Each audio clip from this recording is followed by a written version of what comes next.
তা গ্রহণ করেছি।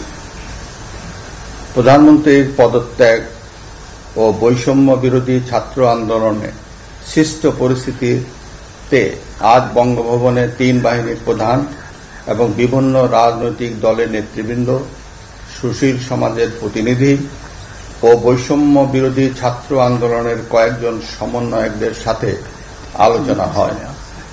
শুরুতেই সেনাপ্রধান বিরাজমান সার্বিক পরিস্থিতি ও রাজনৈতিক দলগুলোর সাথে তার আলোচনা সম্পর্কে আমাকে অবহিত করেন।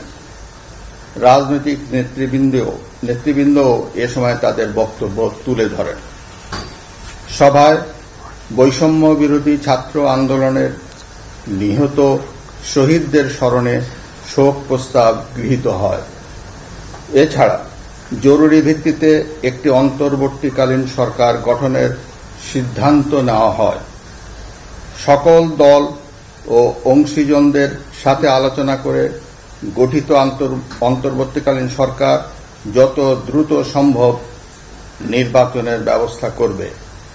বৈষম্য বিরোধী ছাত্র আন্দোলন ও বিভিন্ন মিথ্যা মামলায় আটক সহ সকল বন্দীদের মুক্তি দেওয়া হবে। বৈষম্য বিরোধী ছাত্র আন্দোলনের নিহতদের পরিবারদের ক্ষতিপূরণ প্রদান ও আহতদের সুচিকিৎসার প্রয়োজনীয় সকল সহায়তা দেওয়া হবে। সর্বসম্মতিক্রমে বিএনপির চেয়ারপারসন বেগম খালেদা জিয়াকে মুক্তি দেওয়ার সিদ্ধান্ত নেওয়া হয়।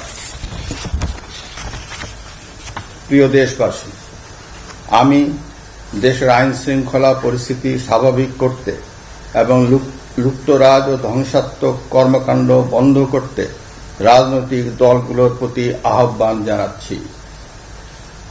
জনগণের জানমাল ও রাষ্ট্রীয় সম্পদ রক্ষায় সশস্ত্র বাহিনীকে কঠোর পদক্ষেপ নেওয়ার নির্দেশ প্রদান করছি। সাম্প্রদায়িক সম্প্রীতি ও সংখ্যালঘুদের নিরাপত্তা নিশ্চিত করতে এবং সরকারি সম্পত্তি রক্ষায় সকলকে এগিয়ে আসার আহ্বান জানাচ্ছি। দেশের অর্থনীতি, প্রশাসন ও শিল্প কল কারখানা চালু রাখার লক্ষ্যে সকলকে কার্যকর ভূমিকা রাখার আহ্বান জানাই। ছাত্র নেতৃবৃন্দ ও শিক্ষকদের সাথে আলোচনা সাপেক্ষে অতি শীঘ্রই শিক্ষা প্রতিষ্ঠানগুলি খুলে দেওয়া হবে। এছাড়া যারা হত্যা ও সহিংসতার সাথে জড়িত নিরপেক্ষ তদন্তের মাধ্যমে তাদেরকে আইনের আওতায় আনা হবে। গণপ্রজাতন্ত্রী বাংলাদেশের সংবিধান অনুযায়ী অনতিবিলম্বে বর্তমান সংসদ বিলুপ্ত করা হবে।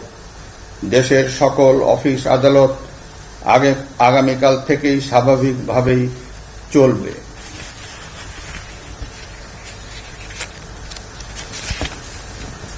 প্রিয় দেশবাসী, আসুন আমরা দেশকে বাঁচাতে একযোগে কাজ করি।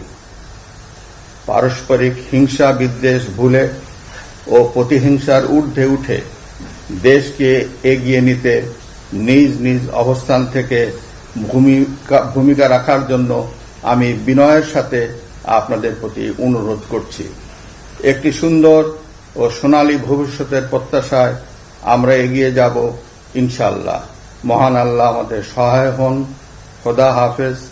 বাংলাদেশ চিরজীবী হোক।